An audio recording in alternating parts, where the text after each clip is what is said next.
नमस्कार मित्रांनो, मी मृण्मयी पाऊस 2 भाग 6च्या रिकॅपमध्ये तुमचं खूप खूप स्वागत करते. आजचा भाग खरंच खूप सुंदर आहे.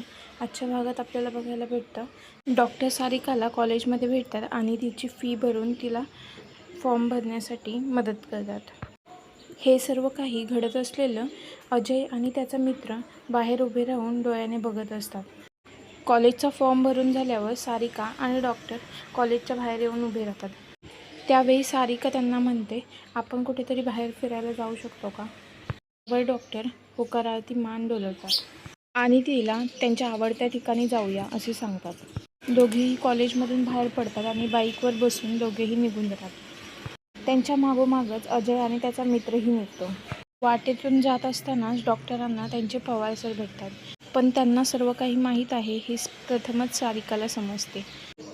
पवार सर सारिकाला ओढणी बांधायचे सुचवतात आणि डॉक्टरांना पैसे आहेत का विचारतात आणि त्यांना थोडे पैसेही पाठवतात. डॉक्टर सारिकाला पवार सरांनी पैसे पाठवल्याचा मेसेज दाखवतो आणि ते दोघेही तिथून निघायला सुरुवात करतात.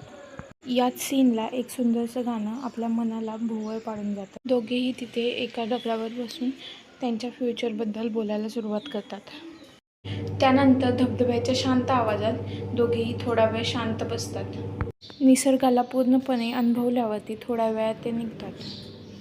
सारिका थोड्या वेळात घरात येते तर अजयने घरात सर्व काही सांगितलेले असते, त्यामुळे तिचे वडील खूप चिडलेले असतात. आल्यावरती ते तिला खूप ओरडतात. सारिका आणि अजयमध्ये खूप मोठे भांडण होते आणि ती घरात निघून जाते. घरात गेल्यावर लगेच ती डॉक्टरांना फोन करायला ट्राय करते, पण तिचे वडील येऊन तिचा मोबाईल हिसकावून घेतात. अजय सारिकाच्या वडिलांशी येऊन बोलतो की मी सारिकाशी बोलू का? तर त्यावर तिची आई बोलते, बस बाहेर कुठे सांगू नका आणि आता निघा.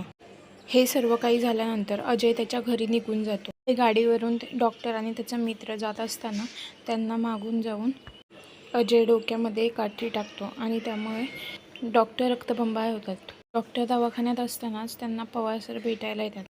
पवार सर भेटायला आल्यानंतर डॉक्टर त्यांना सगळं काही खरं सांगून टाकतात.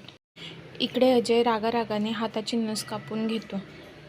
नस कापलेली कळताच शीतल धावत पळत जाऊन सारिका आणि तिच्या घरातल्यांना बोलवून आणते. सारिकाच्या घरातले आणि सारिका असे सगळेच जण अजयच्या घरी जातात आणि अजयच्या घरी गेल्यानंतर अजयचे आई वडील त्यांना लग्नाचा प्रस्ताव टाकतात. पण इकडे डॉक्टर दवाखान्यातच असतात. त्यावेळेस त्यांचा मित्र त्यांना विचारतो, घरी तुमच्या कळवूया का आपण? व ते नको म्हणून सांगतात. आता पाहूया पुढच्या भागात काय होते ते. तोपर्यंत धन्यवाद.